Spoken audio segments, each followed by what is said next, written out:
Hi, I'm Gia from Cauer Violins, where we've been orchestrating your string instrument needs for over 40 years. Subscribe for new videos each week on string instrument care and all things violins, violas, and cellos. This is all you need to know about sound post adjustments. The long-term effect of sound post adjustments is misunderstood by many musicians. The movement of a post can change the sound. Moving it closer to the F-hole treble usually makes the sound brighter, sometimes harder.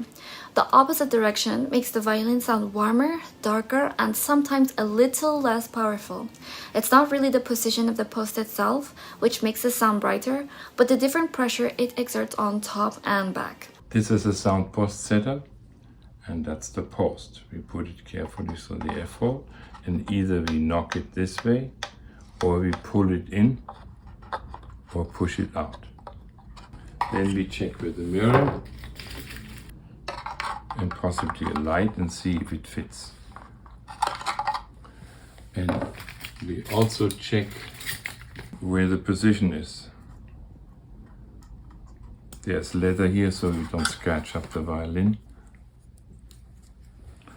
And then we put it in here and see where it is. This way we can see the relationship of bridge to post, the positioning.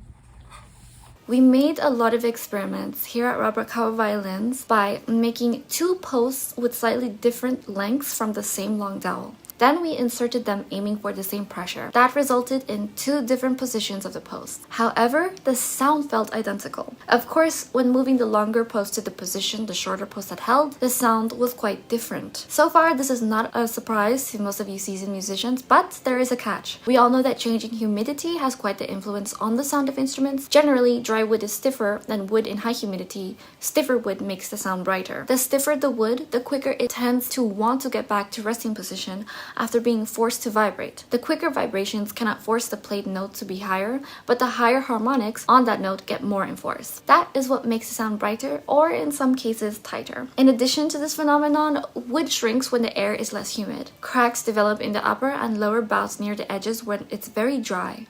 Dryness doesn't create cracks in the top where it's arched. Since the top is glued to the ribs, it cannot shrink sideways but flattens out. The top and back arching are now flatter than when it was humid. The post does not shrink lengthwise. The result of the flatter arches is that the post now exerts much more pressure to the top and back. That, as mentioned before, will also make the instrument sound brighter. Depending on the initial stiffness of the wood, some instruments that are naturally on the tighter side sound better when it's humid, and others better when it's very dry.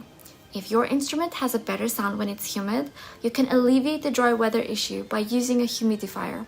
The Dampit brand works as a simple solution, and we have one linked below so you can check that out. Case humidifiers only might prevent the pegs from shrinking and slipping down. The little 2-inch tubes filled with water were originally made for cigar boxes. Once the case is closed, there is no air movement within the case. For everyday use, there is no way that humidified air will penetrate the F-holes all the way to the inside of the violin body, where it is really needed to prevent the plates from shrinking. If you play your instrument a couple times a week, all the humidity, which may have slowly accumulated in its case, disappears when you open it.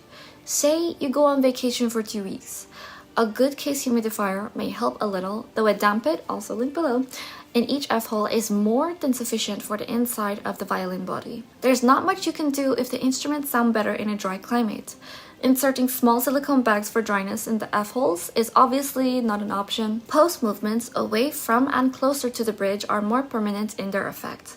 The further you move the post away from the bridge, the more leverage you have for it to move to the top. The instruments may respond easier. However, if you move the post too far from the bridge, you will lose power. In our experience at the shop, the differences in thickness of the post has more effect on the sound. A slightly thicker post makes the sound darker. Too thick will make the sound muffled. A thinner post creates a brighter sound, and too thin will create a shrill tone. The most apropos thickness depends entirely on the individual instrument.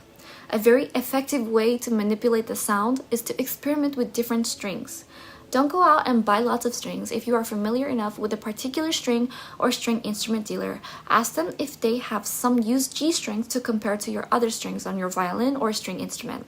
It's easier to make a comparison to the neighboring D string as you play, rather than going by memory and play one set against another.